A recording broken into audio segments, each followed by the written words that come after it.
Hello everyone. So in this video we'll discuss the today's lead code problem.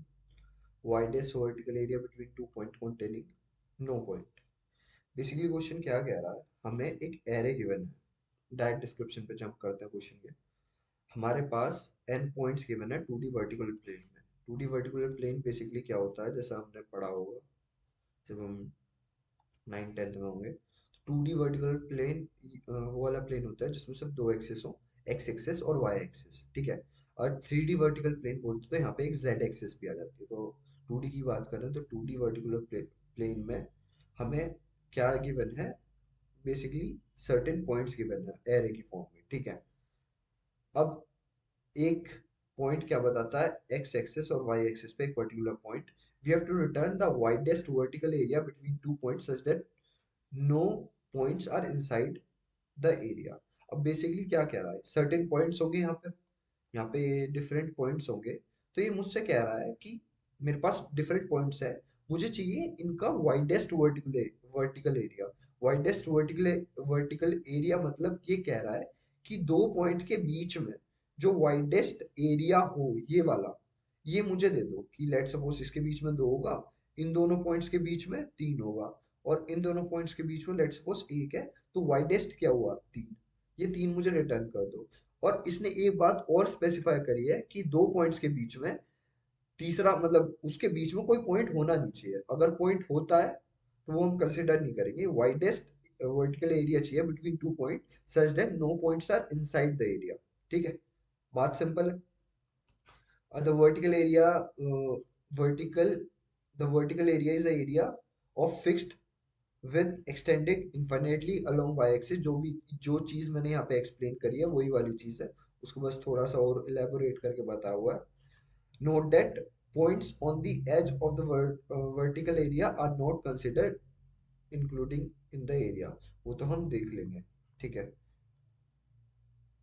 अब एक example करते हैं. जैसे ये मुझे पॉइंट्स दे रखे हैं 87997497. ये मैंने पहले से ही प्लॉट करा हुआ है ताकि ज्यादा टाइम न लगे. अब मैंने सबसे पहले 8,7 प्लॉट किया. 8,7 यहाँ पे आ गया मेरा. ठीक है. उसके बाद मैंने 9,9 प्लॉट किया, वो यहाँ पे आ गया मेरा.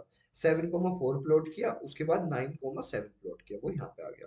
अब मैं क्या चाह रहा हूँ, वाइडेस्ट जो मेरा वर्टिकल एरिया है वो क्या होगा, दो पॉइंट के बीच में जो विड्थ है वो चाहिए मुझे. तो 7 और 8 के बीच में विड्थ कितनी है, एक. 8 और 9 के बीच में विड्थ कितनी है, एक. तो मैक्सिमम कितनी हुई, एक. एक आंसर है. सिंपल. ऐसे ही जो हमारा सेकंड एग्जांपल है उसको भी मैंने प्लॉट किया, उसको भी देखा. तो पॉइंट्स क्या थे हमारे, यहाँ पे 3,1, 3,1. तो 3, एक सेकंड में थोड़ा सा जूम आउट कर लेता हूँ इसको ना, ताकि ये पूरा दिख जाए. सबसे पहला पॉइंट क्या है, 3,1. तो 3,1 पहला पॉइंट ये प्लॉट हो गया. 9,0 यहाँ पे हो गया. 1,0 यहाँ पे हो गया. 1,4 यहाँ पे हो गया. 5,3, 5,3 यहाँ पे हो गया. 8,8, 8,8. अब मैं डिफरेंट पॉइंट्स के बीच में तो विड्थ कितनी होगी वो देखता जा रहा हूँ. वो जो 1 से लेके 3 तक पॉइंट है उसमें विड्थ कितनी है, दो. क्योंकि इसके बीच में कोई पॉइंट है ही नहीं. तो इन दोनों के बीच में विड्थ कितनी है, दो. 3 और 5 के बीच में विड्थ कितनी है, बिकॉज दो यही पॉइंट है. और बिकॉज मुझे वाई एक्सिस का कुछ करना ही नहीं है, कुछ करना ही नहीं है, तो बस मैं इन दो पॉइंट के एक्स एक्सिस के बीच में जो डिफरेंस है वो कैलकुलेट कर रहा हूँ. तो इसका दो आया. 5 और 8 के बीच में तीन आया. 8 और 9 के बीच में एक आया. मैक्सिमम कितना है, तीन. आंसर क्या रिटर्न कर दिया हमने, तीन. तो इसको करूंगा कैसे मैं, हाउ, कैसे सॉल्व करूंगा मैं, कैसे सोचूंगा. भाई सिंपल सी बात है, मुझे जब विद से मतलब है उसकी, जो विद बेसिकली एक्स एक्सिस से मतलब है मुझे, जो पॉइंट्स की, तो सिर्फ मैं एक्स एक्सिस को ही कंसिडर करूंगा. डेट पर्टिकुलरली मीन्स जो नियरेस्ट पॉइंट है, नियरेस्ट पॉइंट जो है, जैसे बात करूं, मैं नीचे चलता हूँ थोड़ा सा. नियरेस्ट दो पॉइंट है, इसने मुझसे ये भी तो कहा है कि दो पॉइंट के बीच में तीसरा पॉइंट नहीं आना चाहिए, नहीं आना चाहिए. तो वो तभी नहीं आएगा जब वो सॉर्टेड ऑर्डर में होंगे. Sorted order on the basis of x axis, तभी तो नहीं आएगा. वरना अगर हम रैंडम ऑर्डर में रखें तो ऐसा हो सकता है कि हमारा 1 और 1,0 हो और 3,0 उसके बीच में 2,0 आ रहा हो। तो इन अ वे, इन दिस वे हमें आंसर नहीं मिलेगा, ठीक है। तो हमें पॉइंट्स को एक्स एक्सिस की फॉर्म में सॉर्ट कराना पड़ेगा। तो सबसे पहली चीज मैं क्या करूंगा, पॉइंट्स को सॉर्ट कराऊंगा बेस्ड ऑन एक्स एक्सिस, जो कि बेसिकली 2D एरे है ना। तो मैं बेसिकली ये लिखूंगा, पॉइंट्स नाम है मेरी उसका 2D एरे का dot begin, because by default वो फर्स्ट पैरामीटर के बेसिस पे होगी और वो सॉल्व होके सॉर्ट होके मेरे पास आ जाएगी। सेकंड थिंग, अब मुझे चाहिए मैक्सिमम विड्थ। मैक्सिमम विड्थ के लिए मैं क्या करूंगा, दो पॉइंटर लूंगा।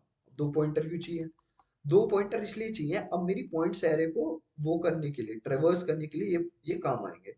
मैं एक बार ना ये एग्जांपल कॉपी कर लेता हूँ, ये वाला एग्जांपल कॉपी कर लेता हूँ ताकि नीचे मैं उसको पेस्ट कर पाऊँ। ठीक है, एज ए टेस्ट केस लेके चले इसको। तो अब अगर मैं इसको सॉर्ट कर दूं, सॉर्ट करने के बाद मेरा क्या होगा, 1,0, उसके बाद 1,4, उसके बाद 3,1, उसके बाद 5,3, बेस्ड अपॉन एक्स एक्सिस कर रहा हूँ मैं, ये याद रखना। 8,8, उसके बाद 9,0। नाउ नाउ अब हमारा काम आएगा दीज टू पॉइंटर्स हमें क्या करेंगे। अबे हमें क्या चाहिए, दो पॉइंट्स के बीच में विड्थ ही तो चाहिए। तो एक्स, अब इसको दो पॉइंटर की मदद से ट्रैवर्स करो, जो मैक्सिमम एक्स एक्सिस का डिफरेंस हो उसको मैं रिटर्न कर दूंगा। तो एक पॉइंटर रखूंगा मैं यहाँ पे, एक पॉइंटर रखूंगा मैं यहाँ पे। अब मैं क्या करूंगा, सिंपल सी चीज, सिंपल सा कोड लिख रहा हूँ मैं यहाँ पे। जो मेरी मैक्सिमम विड्थ है उसको मैं एक वेरिएबल बना लूंगा जो इनिशियली जीरो होगा, जीरो से कम तो नहीं हो सकता, नेगेटिव तो नहीं ले सकते, होता भी नहीं है, ठीक है। अब मैं क्या करूंगा, हर पॉइंट पे मैं कैलकुलेट करूंगा क्या, maximum width equals to max of maximum width, और जितना मुझे अभी तक का वो मिला है, जैसे point j,0 minus point i,0, इन दोनों के बीच का डिफरेंस जो भी मेरा आएगा और जो भी मैक्सिमम मुझे मिलता चला जाएगा वो मैं mv variable, maximum with variable में स्टोर करता जाऊंगा। देखते हैं क्या होता है। इनिशियली मैक्सिमम विद जीरो है, मैंने क्या किया, पॉइंट जे की जो एक्स एक्सिस की वैल्यू थी वो 1 थी और आई की 1 थी, तो मैक्सिमम विद क्या हुआ, 1 ही, जीरो ही रहा। ओके, अब मैं हर बार क्या करूंगा, जे को भी आगे बढ़ाऊंगा और आई को भी आगे बढ़ाऊंगा अंटिल जे मेरा आउट ऑफ बाउंड नहीं चला जाता, ठीक है। तो जे को आगे बढ़ाया और आई को आगे बढ़ाया, आई यहाँ पे आ गया, जे यहाँ पे आ गया। अब इन दोनों के बीच की एक्स एक्सिस का डिफरेंस कितना है, 2। तो मैक्सिमम विद अपडेट कितनी हो जाएगी, 2। मिटाऊं इसको, 2, ठीक है। अब मैं नेक्स्ट उस पर मूव करता हूँ, तो आई यहाँ पे आ जाएगा, जे यहाँ पे आ जाएगा। अब इन दोनों के बीच की एक्स एक्सिस का डिफरेंस कितना है, 2 ही है, तो मैक्सिमम विद अपडेट ही नहीं होगा, ठीक है। यहाँ पे मेरा आई आ जाएगा, यहाँ पे मेरा जे आ जाएगा। अब इन दोनों की मैक्सिमम विड्थ का डिफरेंस कितना है, एक्स एक्सिस और वाई एक्सिस। और एक्स एक्सिस, दोनों की एक्स एक्सिस देख लो, 8 माइनस 5 कितना होता है, 3। अपडेट हो गया। मैं नेक्स्ट पे मूव करूंगा, इन दोनों की एक्स एक्सिस के बीच का डिफरेंस कितना है, 1। तो क्या मैं अपडेट करूंगा, पागल है क्या, मैक्सिमम चाहिए ना मुझे, 3 ही रहेगा। तो क्या मेरा आंसर 3 है इसका। और क्योंकि अगर मैं आगे बढ़ाऊंगा तो जे आउट ऑफ बाउंड चला जाएगा, डेट पर्टिकुलरली मीन्स हमारा किस्सा यहाँ पे खत्म हो जाएगा। तो इस वाले एग्जाम्पल का आंसर 3 है या। तो अगर मैं डायरेक्ट कोड पे जंप करूँ, क्योंकि इजी होने वाला है, इजी इजी इजी, ठीक है।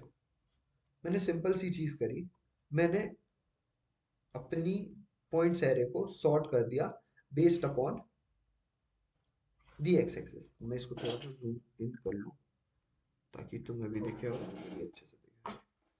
हमने पॉइंट्स एरे को सॉर्ट कर लिया based upon the x axis.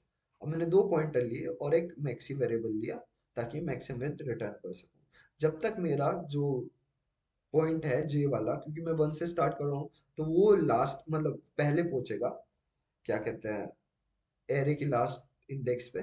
तो अगर वो उससे पार हो जाता है तब तक मैं लूप चलाऊंगा। और मैं क्या कर रहा हूँ, मैं हर बार मैक्सिमम विड्थ को अपडेट कर रहा हूँ with the difference of the x axis, the difference of x axis. और हर बार मैं आई को आगे बढ़ा, j को आगे बढ़ा। बाद में जाके मेरा मैक्सिमम विड्थ जो होगा वो मेरे मैक्सिमम वेरिएबल में आ जाएगा। ठीक है, ठीक है।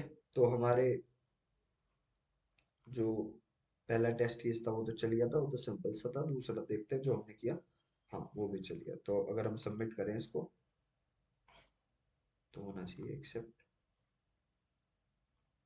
या एक्सेप्ट हो गया। ठीक है, टाइम कॉम्प्लेक्सिटी और स्पेस कॉम्प्लेक्सिटी के बारे में बात कर लें और ऑल्टरनेटिव सॉल्यूशंस के बारे में बात कर लें। Time complexity as you all know, अगर एरे की लेंथ n है तो सॉर्ट करने में मुझे n log n टाइम लगता है। We are not using any space, so space would be constant, so we can denote it by space complexity as order of 1. Can we think of any alternative solutions? Yeah, let's see. First thing, if we gonna use set, अगर हम set use करेंगे तो उसमें insert करने के लिए अगर n length है, उसमें इंसर्ट करने के लिए मुझे log n टाइम लगेगा। और n लेंथ है मेरी और log n टाइम मुझे इंसर्ट करने में लग रहा है, तो log n टाइम मुझे उसमें भी लगेगा। ठीक है, टाइम कॉम्प्लेक्सिटी। और स्पेस अलग से लगेगी। क्यों, क्यों लगेगी स्पेस? भाई तू स्टोर कर रहा है, ऑर्डर ऑफ एन स्पेस लगेगी तेरी, क्योंकि तू सिर्फ एक्स एक्सेस स्टोर करेगा। अब दूसरी चीज तू क्या सोच सकता है, चलो सेट वाला नहीं, अब तू सोच सकता है भाई क्या ले,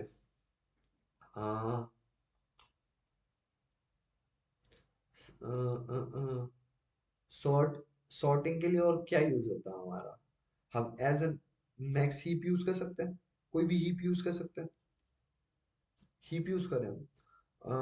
उसमें भी इंसर्शन में लॉग एन टाइम लगता है हमारा हीप में, और एन की लेंथ है तो हमारी टाइम कॉम्प्लेक्सिटी तो order of n log n ही लगने वाली है। और स्पेस कॉम्प्लेक्सिटी भी ऑर्डर ऑफ एन ही लगने वाली है।